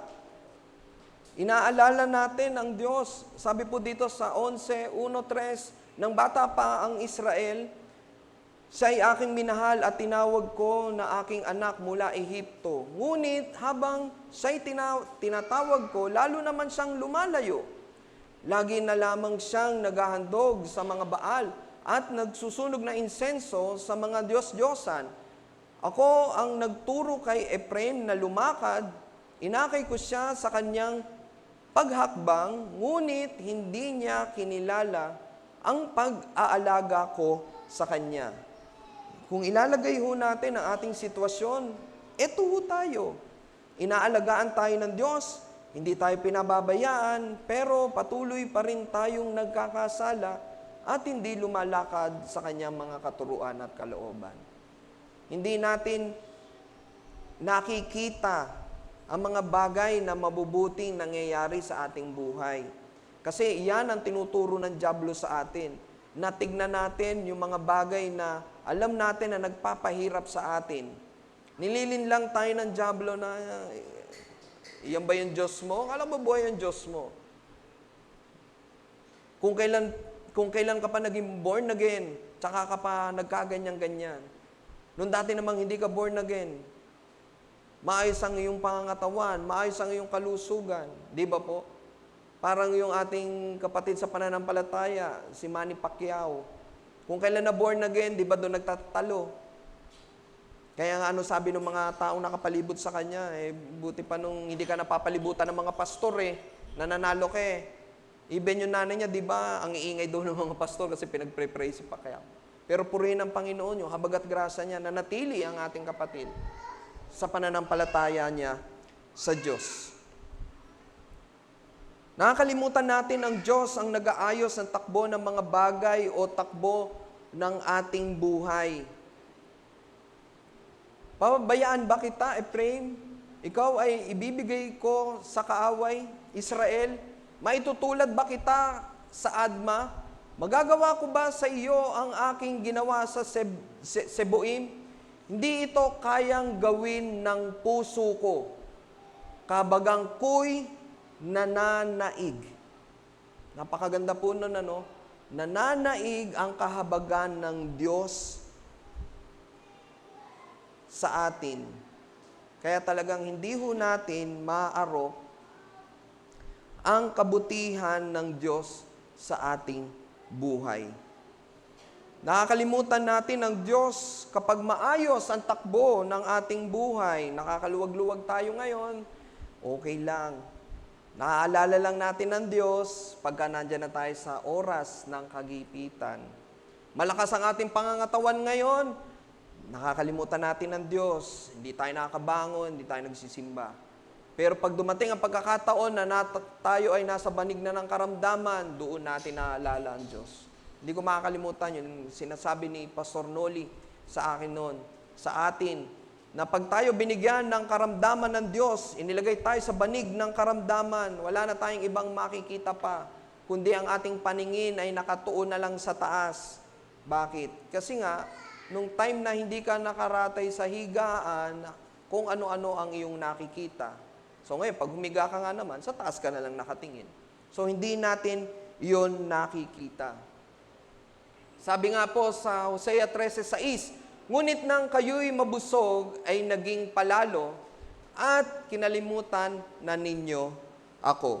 Ngunit tinawag niya ang kanyang mga tao na bumalik sa kanya muli, magsisi sa kanilang mga kasalanan dahil walang panunumbalik ng walang pagsisisi. Hindi pwedeng babalik tayo sa Diyos nang hindi tayo nagsisi. Manumbalik ka Israel kay Yahweh na iyong Diyos. Ang pagbaksak mo ay bunga ng iyong kasamaan. Dahil dalhin ninyo ang inyong kahilingan, lumapit kayo kay Yahweh, sabihin ninyo sa Kanya, patawarin po ninyo kami. Kami inyong kahabagan, kami inyong tanggapin, maghahandog kami sa inyo ng pagpupuri. Ang mga Gomer sa ating buhay ay departamento ng Diyos. Ngunit dapat natin silang mahalin tulad ng ginawa ni Hosea. Kung meron mang mga tao na nakagawa sa atin ng hindi maganda, at talagang sabi nga parang nayuraka ng ating pagkatao, ito po yung magandang paalala sa atin na itinuturo sa atin ng Diyos. Nung tayo'y makasalanan pa, nangibabaw ang kanyang habag at awa sa atin. Hindi yung galit, kundi yung habag ng Diyos sa atin. At doon nating naranasan ang pag-ibig ng Diyos na hindi maarok ng ating kaisipan. Kaya nga po tayo po, pagka dumadanas po tayo ng pagsubok sa ating buhay, siguro lagi nyo naririnig sa mga kapatiran, kapatid, kapit lang. Di ba po? Normal sa atin yan eh. Sasabihin natin, di bale, pray lang tayo kay Lord. Tapos laging pangwakas, kapit lang. Sa istorya na ating natunghayan, sino ho ang nakakapit doon? Si Hosea ba? O ang Diyos? Siguro, dahil naging kultura, o dahil yun na yung nakasanayan natin na every time na nagbibigay comfort tayo sa kapatiran na nasa matinding pagsubok, nasasabi natin na, pray lang tayo, kapit lang. Remember, pag tayo kumapit sa isang bagay, isang illustration nga po dito, di ba? Yung isang basong tubig, hawakan mo, iangat mo, for ilang minutes, kaya mong hawakan, hindi ka mangangawit. Pero subukan mo kayang itaas siya ng isang oras, o 2, o 3. Yung basong ito yung nagre-represent ng problema. O 4 na oras, hindi ho ba ibababa't ibababa nyo rin? Sabi natin, gabi-gabi nagpre-pray ako kay Lord. Gabi-gabi, yung problemang yan, yung baso na yan, iniaangat ko sa Diyos.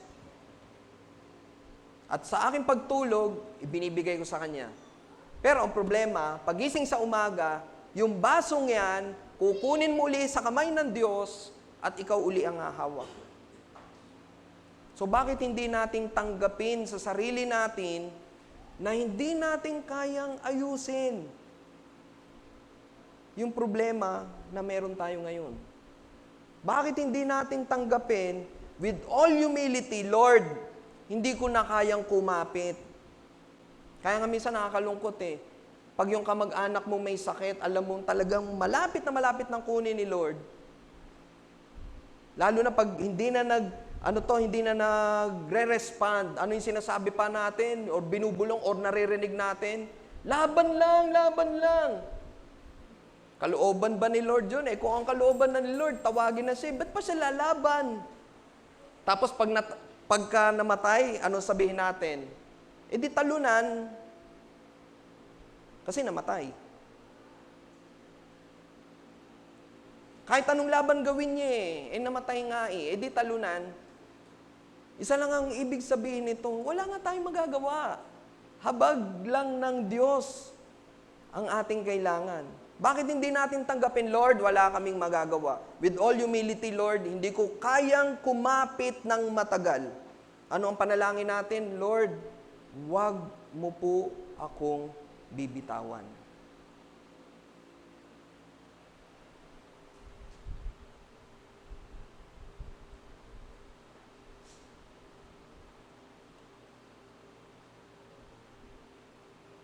Lord, kung aasa kami sa aming kakayanan, kung aasa ako sa aking kakayanan, hindi ko kaya. Hindi natin kaya. Kaya nga dumarating ang pagkakataon, lumalayo tayo sa Diyos. Bakit? Kasi nagtitiwala tayo sa ating kakayahan. We say na, Lord, nagpre-pray ako lagi. Lalo na pagkaandong ka na sa punto na yung pinagpre-pray mo, malapit na. Yung negosyo mo, tumataas na yung benta. Gumagaling ka na, yung promotion nandun na. Paano pag biglang hindi niloob ni Lord? Di ba frustrating? Kasi tayo yung kumakapit sa Kanya. Tayo yung naiisip natin na pag bumitaw kasi ako kay Lord, talagang lalo akong mapapariwara. No, hindi. Hindi dapat. Lagi nating panalangin ng may pagpapakumbaba sa Diyos. Lord, inaamin ko na wala akong kakayahan na manatili sa iyo. Panalangin ko po na wag mo po akong bibitawan. Yan ang pag-ibig ng Diyos na hindi natin maarok sa ating katalinuhan. Hindi tayo karapat-dapat sa pag-ibig na yan. Ang pag-ibig na yan ay matyaga sa kabila ng lahat ng ating mga pagkakasala. At ang pag-ibig na yan ay mapagtubos. Mapagtubos na pag-ibig. Purihin ang Panginoon. Tayo po'y tumayo at manalangin. Hallelujah, Lord. Diyos na makapangyarihan sa lahat, kami po'y nagpupuri at nagpapasalamat, Panginoon, sa mga salita mo, Panginoon, ang nagbigay paalala sa amin kung gaano katapat at dakila at wagas ang iyong pag-ibig sa amin. Simula pa noon kami makasalanan pa, hanggang sa ngayon, Panginoon, na kami ay kumikilala sa iyong bugtong na anak na si Jesus bilang aming Panginoon at sariling tagapagligtas. Pinupuri ka namin, pinasasalamatan, Panginoon. And with all humility, Panginoon, kami ay lumalapit sa iyo ngayon nang may pagpapakumbaba na ang aming panalangin, Panginoon. Alam po namin, Lord, na dalisay ang pag-ibig mo po sa bawat isa sa amin. Huwag niyo po kaming bibitawan, Panginoon. Sa anuman ang aming kinakaharap sa mga oras na ito, sa mga darating pa sa aming buhay, Lord, huwag niyo po kaming bibitawan. At Panginoon, dalangin namin, Lord, na bigyan niyo po kami ng pusong mapagpakumbaba. Dahil alam po namin, wala po kaming magagawa kung wala po kayo sa aming buhay.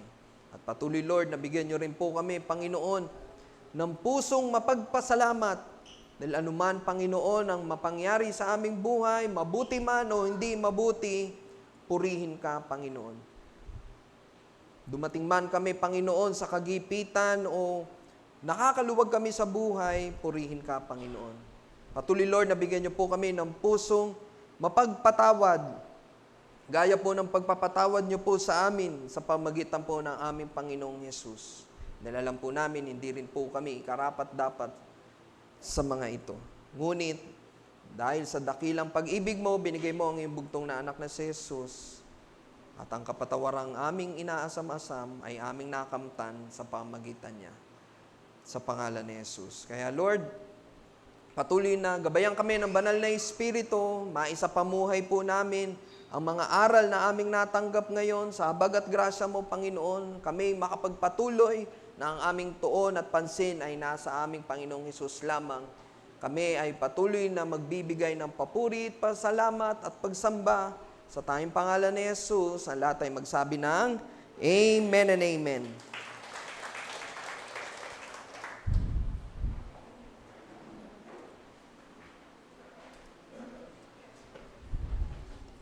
Okay, Lord.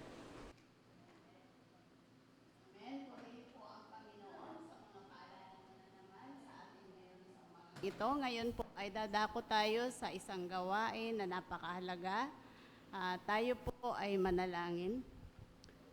Hallelujah, Lord. We praise you, glorify you, Panginoon. We magnify your name, O God. Lord, maraming salamat sa inyong dakilang pag-ibig, sa pag-ibig mo sa amin na walang kapantay. Thank you for your agape love, O God, na kami kahit na patuloy na nagkakasala, Ikaw, Panginoon, ay patuloy na nagtsatsaga na hubugin kami sa araw-araw, hubugin kami sa aming pananampalataya upang sa inyong pagdating ang lahat ng inyong mga anak ay maging handa, Panginoon. Hindi po kami karapat-dapat, O God, subalit naway turuan mo kami na patuloy na magtiwala sa mga bagay na hindi namin kayang gawin. Pagkatiwala namin sa inyo, Panginoon, ang lahat ng ito. Dahil kayo po ang nakakabatid, kayo ang nakakaalam sa buhay ng bawat isa sa amin. Dahil kayo po ang may akda ng aming pananampalataya, O God. Maraming salamat, Panginoon. Lord, sa umagang ito, Panginoon, patuloy po, Panginoon, na humihingi kami ng paglilinis upang ang mga kaloob, Panginoon, na ipagkakalob namin ay maging mabangong samyo sa inyong harapan, O God. Maraming salamat, Lord, sa mga trabaho, mga negosyo, Panginoon, na patuloy na pinagpapala mo. Nawa ang bawat isa ay matutunan na magbalik sa inyo, Panginoon, ng kaloob na may kagalakan, O God. Sabi mo nga po, Panginoon, sa inyong mga salita, kung susubukin namin kayo at kami ay magtatapat sa aming pagkakaloob, inyong bubuksan ang durungawan ng langit upang wala kaming sukat kalagyan, Panginoon.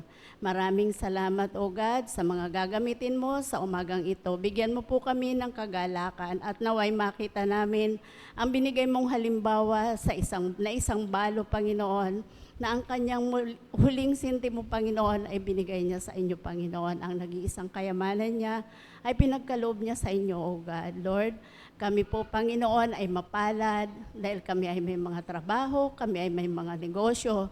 Kaya, Panginoon, gamitin mo ang mga anak mo sa umagang ito na maging daluyan ng iyong pagpapala, O God.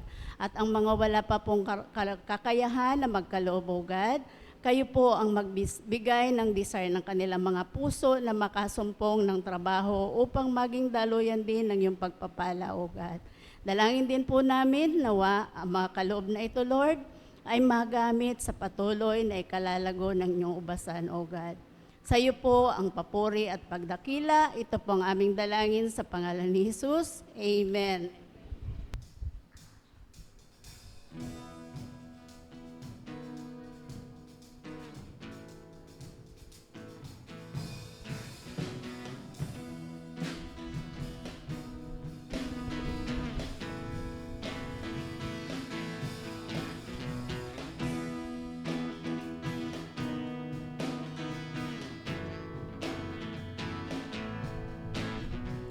May nadaramang sadyang kakaibang tawang di may paliwanag. Sa puso ay umaapaw, kaligayahang di ko maisararawan. Di na papipigilan damdamin, ito ang nais kong gawin. sa'yo ng buong puso ko at magdiwang sa kabutihan mo. Mag-alay ng sayaw, sumunod, sumikaw, o Panginoon, ito ang nais ko. Ang awitan kita sa aking pagsamba at sa tuwin ay luwalhatiin ka. Pagpagkailan pa may tinuwalay sa'yo, o Panginoon, ito ang nais ko.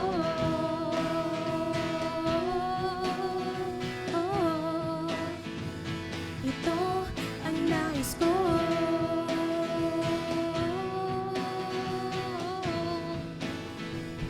Ito ang nais ko.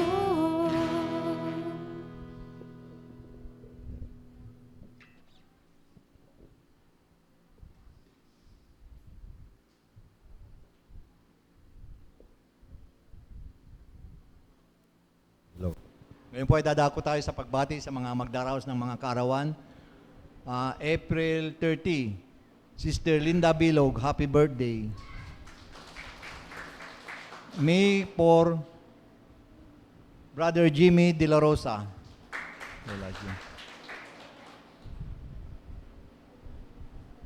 Kung sino man ang hindi natawag na kaarawan man o anniversary ay maaring pumunta sa harapan upang ating maipanalangin. Ipanalangin po natin sila. Panginoon, salamat po sa mga magdaraos ng kanilang mga kaarawan. Dinadalangin namin sila sa inyo po, Panginoon, na naway gabayan pa po ninyo sila sa tinatahak nilang buhay. Tulungan pa po ninyo sila na maging channel of blessing po, Panginoon, sa inyong simbahan po, Panginoon. Maraming salamat sa buhay nila po, Panginoon, at tulungan pa po ninyo silang humaba pa ang kanilang mga buhay at higit sa lahat mapagtagumpayin nila ang kanilang mga takbuhin sa mundong ito. Salamat po, Panginoon, sa buhay nila at patuloy namin silang itinata sa inyo na kayo na po ang patuloy na mag-ingat sa kanila. In Jesus' name we pray. Amen. Sa mga Bible study natin ay patuloy na ginaganap tuwing Wednesday, alas 7 ng gabi sa Facebook page. Gayon din sa prayer meeting tuwing umaga mula Monday hanggang Saturday, 5 to 6 a.m. Sa prayer meeting naman sa gabi,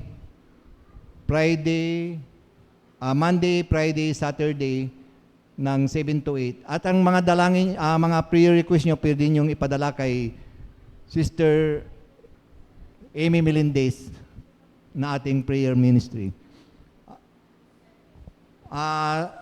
Naway, kahit tayo laging nakahanda na sumama sa prayer meeting natin kasi maraming nangyayari sa mundong ito na biglaan na hindi natin sukat akalain. Kaya Panginoon, tayo'y magpatuloy sa ating mga pananalangin. Sa May 5, Power Bringer, ay presider muna, ay Power Bringer, ay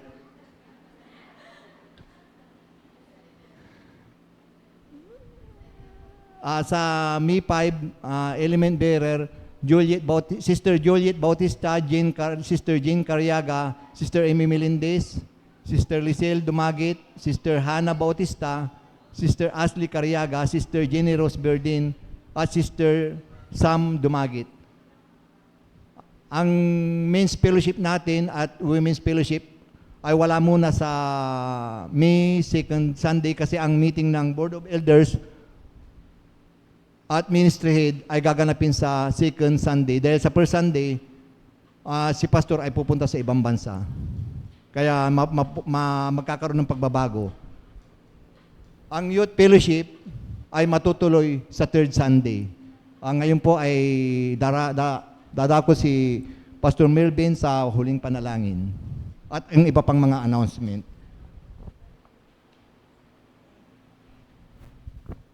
Yan. Opo, bali sa mamumove lang po yung ating men's fellowship at women's fellowship ng 3rd Sunday po iyon. Kasi po para po makapagbigay daan po doon sa ating Board of Elders and Ministry Heads yung 2nd Sunday of month of May. Doon po natin gaganapin yung ating meeting tungkol po sa ating church anniversary. Tingnan niyo po, ang bilis ang panahon, Mayo na, kaya dapat pinaplano na rin po natin or mailatag na lahat ng plano para po sa pag-celebrate ng goodness ni Lord sa ating church anniversary this coming month of June. Ngayon po, kung wala na pong iba pang announcement, tayo po ay tumayo para po sa pangwakas na panalangin. Hallelujah, Lord. Diyos na makapangyarihan sa lahat, kami po'y nagpupuri at nagpapasalamat, Panginoon, sa oras na nagdaan na kami po, Panginoon, ay inyong sinamahan at pinangunahan sa gawaing ito. Maraming salamat sa mensahe mo, Panginoon, na nagpapaalala sa amin at nakita namin, Panginoon, ang dakilang pag-ibig mo sa bawat isa sa amin, sa aming bahay sambahan, sa Peace of Harvest Christian Ministry, sa aming bansa, Panginoon. Maraming salamat, pinupuri ka po namin. At patuloy, Lord, na aming panalangin sa aming pansamantalang paghiwa-hiwalay, sa kabila ng mainit na panahon, ang bawat isa sa amin dito, Panginoon, ay inyong iingatan, ilalayo sa anumang mga kapahamakan, lalo-lalo na po, Panginoon, sa mga nakatatanda sa amin, sa buong Peace of Harvest Christian Ministry, maging sa mga makakapanood nito sa aming Facebook page. Panalangin namin, Panginoon, na patuloy, Lord, ang habag at grasya mo ay sumaamin. Gayon din, panalangin din po namin sa pagbaba po nila Pastor Archie, si Sir Ima, galing Puray. Ingatan niyo po, Panginoon, ang kanilang pagbiyahe, paghalinisin niyo ang kanilang mga daraanan at makauwi sila sa kanilang mga tahanan ng maayos at ligtas. Gayon din ang pagpapala na maiiwan sa Puray Christian Church. Ang bawat isa sa amin dito, Panginoon, sa aming pag-uwi, sa aming pagtungo, sa aming mga pupuntahan sa araw na ito, patuloy ang bakod ng pag-iingat ay sumaamin at ilayo niyo po kami sa anumang mga kaparahamakan. Loobin niyo po, Panginoon, na makapal na ulap sa labas ay magbigay ulan sa araw na ito. At sa mga darating pa na araw, alam po namin, Lord, na you are in control. Ano man ang mga sinasabi ng siyensya, alam po namin, kaya niyo po itong baguhin sa pangalan ni Jesus. Na ang bawat isa sa amin, Panginoon, patuloy, Lord, na ang aming pansin at tuon ay sa inyo lamang. Sa araw-araw na darating pa sa aming buhay, kayo ang aming papupurihan. Kaya ang aming panalangin na sa araw-araw, sa mga linggo, sa mga buwan at sa taon pa na inyong loloobin na kami manatili sa mundong ito, patuloy na bigyan niyo po kami ng pusong mapagpasalamat, pusong mapagmahal. Bigyan niyo po kami ng kaisipan at pananaw na nagmumula sa inyo upang anumang mga bagay na napangyayari sa aming buhay, mabuti man o di mabuti, alam namin, Lord, na kasakasama po namin kayo. At ang aming panalangin, Lord, depende lamang po kami sa inyo. Kung kami ay aasa sa aming kakayahan, tiyak, Lord, makakabitaw kami. Kaya ang aming panalangin, Lord, huwag niyo po kaming bibitawan. Kaya Lord, sa aming pansamantalang paghiwa-hiwalay, patuloy po naming pinangahawakan ang salita mo sa aklat po ng Bilang 6:24-26. Sa ngalan ng Ama, ng Anak, ng Diyos Espiritu Santo, ito ay mapangyari sa aming buhay, sa buong Peace of Harvest Christian Ministry, sa buong bansang Pilipinas at bansang Israel at sa buong mundo. Kahabagan nawa at subaybayan kami ni Yahweh, pagpalain nawa at ingatan kami ni Yahweh, lingapin nawa at bigyan kami ng kapayapaan ni Yahweh, ngayon at magpakailanman. Ito po ang aming panalangin na may pasasalamat at pagsusumamo. Sa tanging pangalan ni Jesus, ang lahat po'y magsabi ng Amen and Amen.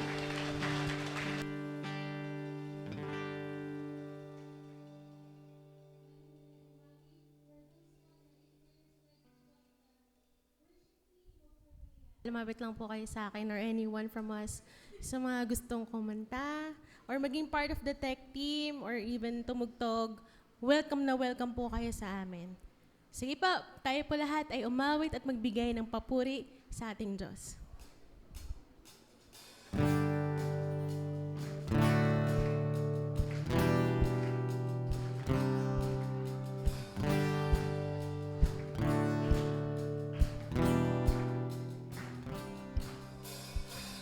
Sa bawat umagang kay ganda, simula nang magpuri sa Kanya, itaas ang kamay at tumawit na. Sa bawat araw na dumaraan, Panginoon, Ikaw ang dahilan sa lahat ng ligaya at bawat ngiti. Mula sa labi kong nagpupuri, mula sa labi kong nagpupuri. Jesus, sa buhay ko, Ikaw ang nagbigay ng kulay. Wala sa iyong may babantay. Jesus, sa buhay ko, Ika'y kumilos at kumapay. Wala sa iyong may babantay.